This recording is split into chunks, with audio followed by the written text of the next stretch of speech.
साथियों नमस्कार, गोरखपुर समाचार में स्वागत है। मेरा नाम है डॉक्टर मनोज मिश्रा। आप देख रहे हैं गोरखपुर समाचार।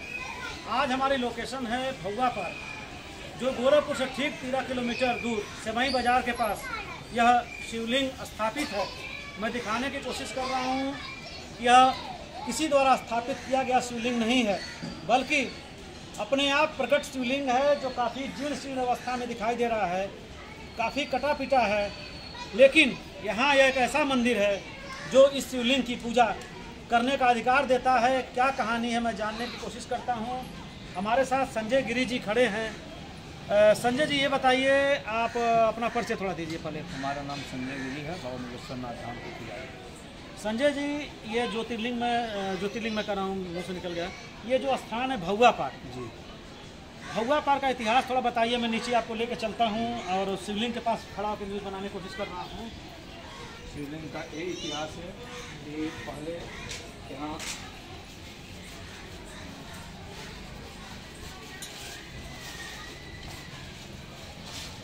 इसको हटाओ, ऊपर ले जाओ, ऊपर तुम ले जाओ, वहाँ ऊपर ले जाओ। जब हाई स्कूल की परीक्षा उत्तीर्ण होने की खुशी में हो रहा लिखाई, तो यहाँ पर लोग अपनी मान्यता मानने आते हैं। अभी एक बच्ची जो है काफ़ी कपूर जला दी थी, जिसको हटाया गया है। इस इतिहास के विषय में कई बात चल रही थी, डिस्टर्ब हो गया हम लोग। बाबा मुजफ्फर नाथ धाम का क्या इतिहास है कि पहले यहाँ झाड़ झंकार हुआ करता था। मजदूर यहाँ काम कर रहे थे खेती बाड़ी करने के लिए। उसके बाद यहाँ एक पत्थर से उनकी कुदाल टकराई, कुदाल से खून की धारा या दूध की धारा निकलने लगी। उसके बाद यहाँ राजा मुंज हुआ करते थे। उस समय में राजा मुंज के स्वप्न में आया कि तुम हमारा मंदिर बनवा दो, और तुम हमारा मंदिर बनवा दो। राजा मुंज मंदिर को बनवा। राजा मुंज कौन थे? राजा मुंज 87 राज परिवार के थे, रुद्रपुर के राजा थे। यहाँ उनकी छावनी थी। उनकी छावनी थी जी।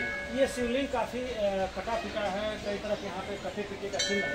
इसके इतिहास यह कटा पिटा है, कुदाल से उनके सर पे लग गया था, जो पत्थर पे लगा था कुदाल से, वही कटा हो। कहाँ से लोग आते हैं और क्या मान्यता मानते हैं? यहाँ श्रद्धालुओं की जो भी मान्यताएं हैं पूर्ण होती हैं। 100-200 किलोमीटर से काफ़ी दूर से यहाँ श्रद्धालु आते हैं। और यहाँ अभी महाशिवरात्रि के पावन पर्व पर कम से कम 1 लाख से ऊपर श्रद्धालुओं ने जलाभिषेक किया है। अभी अधिक मास आने वाला है जून महीने में जी। किस प्रकार से भीड़ की संभावना की जाती है और कहाँ से लोग आते हैं? श्रावण मास में काफ़ी दूर दूर से लोग यहाँ पर आते हैं। ज़्यादा भीड़ सोमवार के दिन होती है और रोज़ाना कम से कम 1000 से 500 लोगों की भीड़ श्रावण मास में लगी रहती है।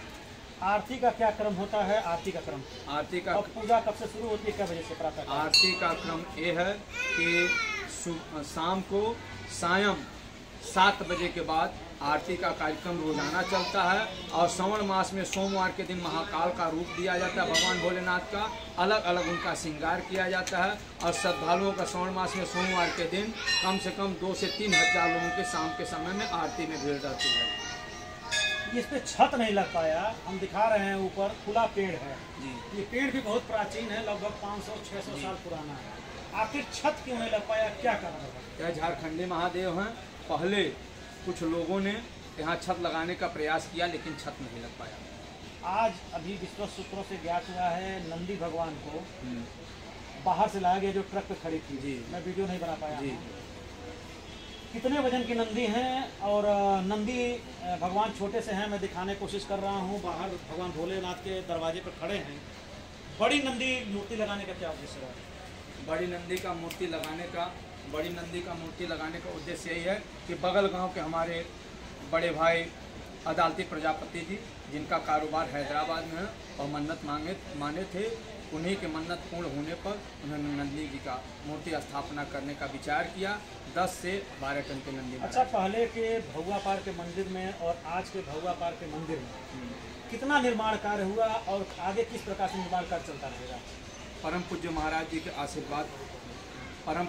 जी के आशीर्वाद से 2019 में परम पूज्य महाराज जी जब मुख्यमंत्री बने तो यहाँ आए। 6 करोड़ 24 लाख रुपए का यहाँ अनुदान दिए। उस अनुदान से 4 दीवारी, बांडीवाल, पोखरे के सुंदरीकरण और धर्मशाले वगैरह का निर्माण कराया। अगर कोई व्यक्ति गोरखपुर से आना चाहता है तो आने के लिए किस प्रकार आ सकता है? अगर गोरखपुर से कोई व्यक्ति आना चाहता है तो दीवानी कचहरी से टेम्पो या बस पे बैठ के यहाँ पर आ सकता है। क्या कहना पड़ेगा टेम्पो वाले से? टेम्पो वाले से यही कहना पड़ेगा कि भगवा पर सेवई बाजार हमको उतरना है, सेवई बाजार उतर के भगवा पर शिव मंदिर पर यदि कोई व्यक्ति बनारस तरफ से आता है बस से कहाँ उतरेगा? बनारस की तरफ से आता है तब वो भी सेवई उतरेगा, वो बताएगा कि भगवेश्वर नाथ धाम भगवा पर जाना है, सही उतर। तो यह स्वयंभू प्रकट ज्योतिर्लिंग है, मैं दिखाने की कोशिश कर रहा हूँ। संजय जी हमारे साथ थे जो गिरी हैं, गिरी ब्राह्मण हैं। गिरी ब्राह्मणों को यहाँ पूजा करने का अधिकार है। कितने गिरी ब्राह्मण परिवार से जुड़े? कम से कम 30 परिवार हैं हमारे। 30 परिवारों का यह कुंबा है जो प्रतिदिन यहाँ पूजा पाठ करता है और वही उनके आय का स्रोत है। किसी प्रकार से कोई बाहरी कार्य नहीं करते हैं, केवल बाबा भोलेनाथ के आशीर्वाद से अपना जीवन यापन करते हैं। आप सभी जो भी व्यक्ति वीडियो देख रहे हो, आप आइए और भोलेनाथ के दरबार में हाजिरी लगाइए और अपनी मनोकामना को पूर्ण करिए। गोरखपुर समाचार के लिए मैं doctor Manoj Kumar Mishra, camera person Dharmendra के साथ इस मुंजेश्वर नाथ मंदिर से लाइव कवरेज दे रहा था। धन्यवाद।